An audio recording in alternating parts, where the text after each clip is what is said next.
Lego is all about creativity and having fun.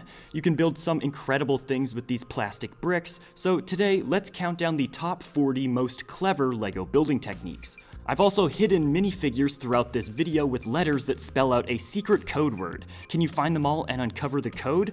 Don't forget to leave a like if you enjoy this video, and let's get right into it.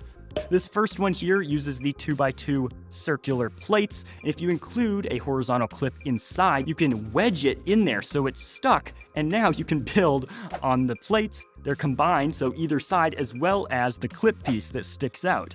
This next one definitely hurts my eyes while looking at this picture. I don't even know why anybody would ever do this, and some of these are intended to be kind of like a joke technique. You know, it's not really meant for you to use because this is totally breaking the rules. You're taking two grid pieces or grill pieces of Lego, placing them interlocking together, and you'll notice it's the same height basically as a Lego brick, but it's going to be a bit wider, so it's going to kind of mess up everything you're trying to build.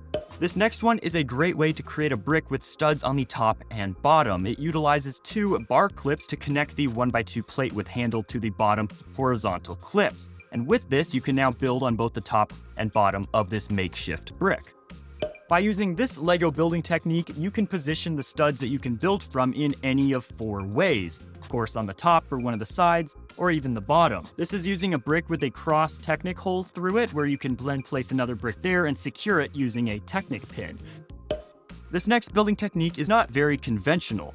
By basically interlocking 1x2 bricks with their handles, you get this pattern throughout the middle. Now, this creates an odd pattern that could be used as a wall texture to spice up your design, or maybe be used for a more primitive or wilderness survival design representing woven branches in the forest. This next one is also a pretty advanced one, but honestly creates a really cool end result. Using just a few pieces, honestly, here, you can create a brick that has a top and a bottom with studs, but also can rotate out. So now you have a hinge joint piece in there, in which then you can build on that as well. So that's very cool. Here's a very interesting Lego building concept where you could kind of create a cobblestone path or maybe a wall using 1x1 clip pieces, clipping them to each other, and then combining them all together. I was also recently tagged in an Instagram photo by Bricks Galore where he was showing off one of his walls that he had just been experimenting using different Lego techniques to create a sort of cobblestone look using some cool techniques like cheese slope stacking that I really like, and I've kind of pointed to it there so you guys can see what I mean, as well as a lot of other brick cramming techniques that are definitely on the illegal side of Lego building, but very interesting as well. Like I said, he just kind of did it for fun.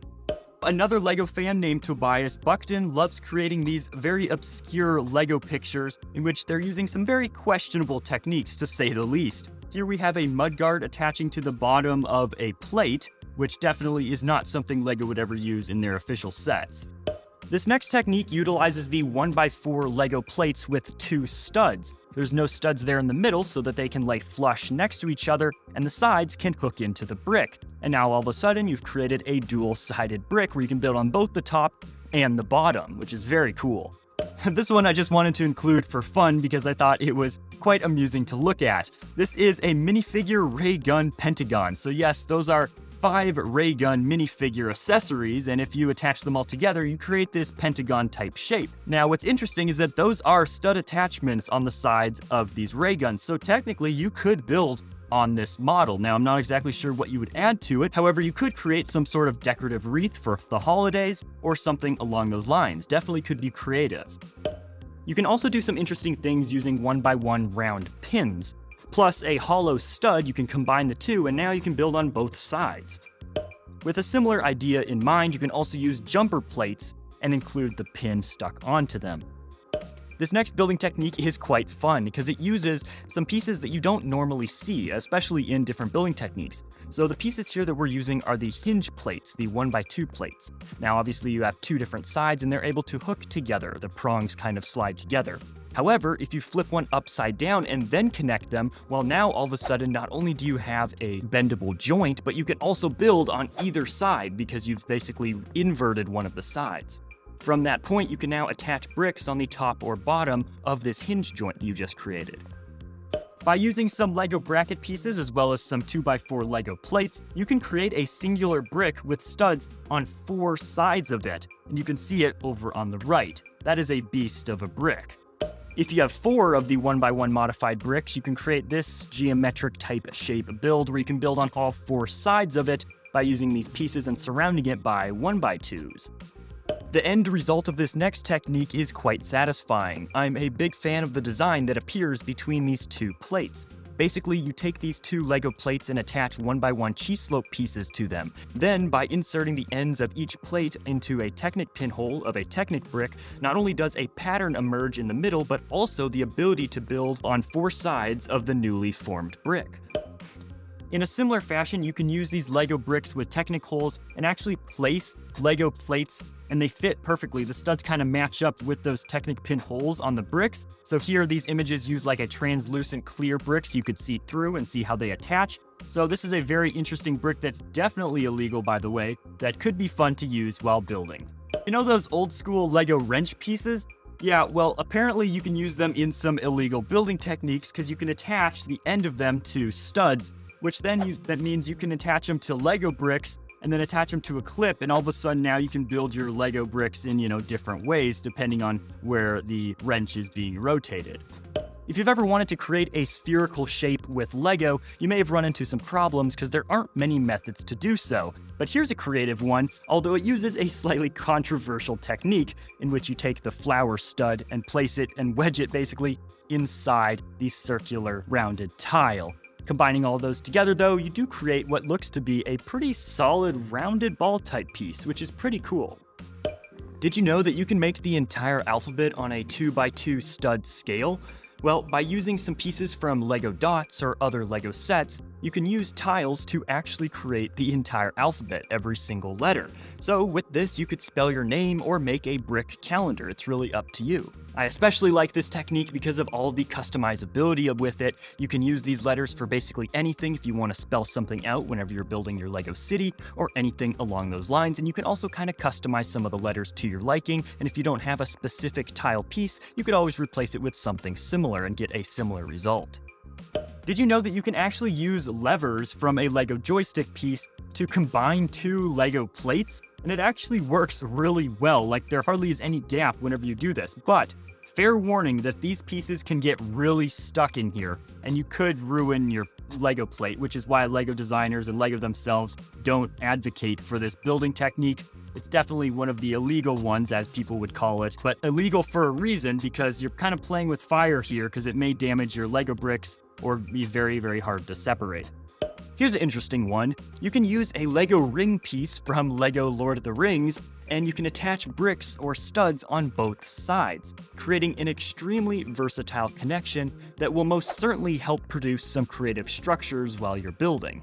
This small contraption, for example, has a spyglass attached on the bottom, and on the top actually has an inverted stud. This next illegal building technique is called the pony turn. And okay, well, it doesn't actually use a Lego pony piece, but as you can see in front of you, it's composed of 3 different bricks, 2 2x2 plates, and then a 1x2 plate that goes in between, kind of like sideways, wedges between the studs, and then is able to reverse the bricks so that the undersides of both of the plates are available for building. This next technique is very fun and also very cool to look at. It uses 44 of these 1x2 plates with handle, and if you hook them all together, you can actually create this sort of ring. Now, by also adding some large dish pieces to the sides, you've now created this wheel or contraption of some sort. I can see this being used as an interesting replacement for treaded tires or some sort of mill wheel. This next Lego technique uses some unique pieces that we don't see used very often. More specifically, the offset 1x4 plate. There's actually 2 of them, and they're able to be joined together by a T-rod piece. Now, by using this specific combination here, you can reverse the stud direction, and basically now you can create a brick with both studs on top and bottom of this newly formed brick. Very cool. Here are what they call grilled levers, and this is definitely another sort of cursed building technique. You get the levers from the joystick pieces that come in many Lego sets. You just take the joystick piece basically out from the base and then wedge them in the grill pieces here and place another one on top. Yeah, if you're a Lego designer and you're watching this video, you're probably in a bit of pain, or maybe you like the creativity. This next technique, or more of a design per se, is a very geometric one. Using a handful of bricks, you can create a very intricate triangular type design. especially there in the middle using those slope pieces. This is definitely a very unique design that maybe isn't applicable in many builds, but it sure is a cool one if you find a way to incorporate it. Now for this next one, you're definitely going to need your hands. Oh wait, well, minifigure hands, that is. A lot of them. You're not a true LEGO king or queen until you have a rug made up of individual LEGO hands, right? Yeah, maybe not actually, that sounds pretty creepy. This next one is also very fun, but also quite limited in its usability and different features, because, well, this is a massive wheel and you need 144 of these 3x6 wedge plates, which I highly doubt just regular LEGO fans have. You would need to have a very large LEGO collection or intentionally go out and buy these bricks on something like Bricklink or eBay in order to create this model, but I just thought it's just a really captivating circular donut type piece to look at, so I wanted to include it because it's quite wild. Here's a really creative way to create a staircase for your house, office building, or warehouse, or whatever type of LEGO creation you're trying to build. Now, in order to build these stairs, you're actually going to build sideways. And as you can see, you're going to use these jumper plates on the side of the wall of the building in order to attach on those stairs that you just created. In principle, it's a very simple design, but you also need to really think outside of the box to come up with this idea. I especially like that the final product of these stairs makes it so they're kind of just floating in midair and they don't have a bunch of supports connecting them to the ground. Here's another creative use for jumper plates, this time to create a brick pathway or perhaps shingles for the top of a roof of a LEGO house. I certainly love this design, it looks fantastic, but still one of my favorite rooftop designs was posted by Dale DMV on SpitBrix, in which he uses this kind of sloped type brick with two studs on top. It's certainly a very polished design, and it kind of makes the appearance of a clay tiled roof or a Spanish tiled roof that you may see on top of some houses. However, I do think that dark red would also look fantastic for this design.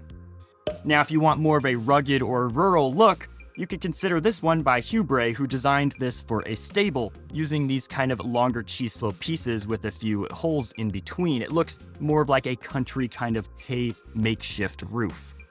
If you like the previous LEGO circle we looked at, well, you're gonna love this one even more because you'll need 18 LEGO dish pieces, and these things also aren't very common to come by.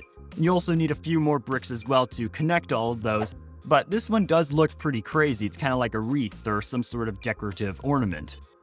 Look at this thing, it is crazy. So it has that entire inner working like skeleton, and then you're able to create and put the plates on top to create the end result of the cylinder. There's even a stud at the very top and bottom where you could still attach things on there, or even create a bunch of these and create sort of like a silo or a long tube-like build. This one is quite crazy. It reminds me of something that would be used to create some sort of silo or cylinder type shape in a mock. Despite its complex look, it's actually very simple, using only two different pieces. Basically, there's only two bricks, and they're just mirror images of each other. It's the 2x3 wedge, and by including them and putting them into a circle, well, they just simultaneously build this cylinder shape. Pretty cool. This technique takes advantage of the power of 4 1x1 bricks with external studs and attaches 6 2x2 plates to every face of the cube. And well, the result? Well, you can create a fun makeshift LEGO die that you can build on top of all sides. It's really useful if you're trying to make a custom LEGO board game, or if you just need more LEGO game dice. Alright, well, I'm not sure whether this LEGO technique is creepy or just the builder thought outside of the box, but you could do this for any plate on the very back, just cover it with LEGO minifigure hands, because, well, why not? I mean, sure, if you have a bunch of minifigures, I guess you could do that. The only problem is that once you enact this building technique on the right, your minifigure collection will no longer have hands anymore.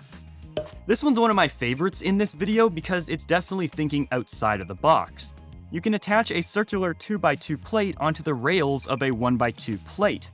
This is very creative, but also very illegal in the eyes of a LEGO designer. The idea here is that now that 2x2 round plate can actually slide back and forth along the rails. That being said, the sliding is not particularly flawless, but it's possible, and it's a great strategy to add a bit of elevation to your LEGO creation, and also a bit of movement. It's definitely an unexpected and underrated building technique in my opinion. This next technique is quite honestly one of my favorite that I've ever discovered. Not necessarily because it's super effective, but just because you either need to be an absolute genius or just crazy to think of this technique. So in some LEGO sets, LEGO includes what is called pneumatic tubing, which is like a soft rubber type tube piece. Now, this builder here cut a small piece of it and wedged it on what is called the bar of the brick, if you look on the right side of the screen. You attach it around the bars on the bottom of those bricks, and then you're able to basically mush them together, and as a result, you now have a dual-sided brick.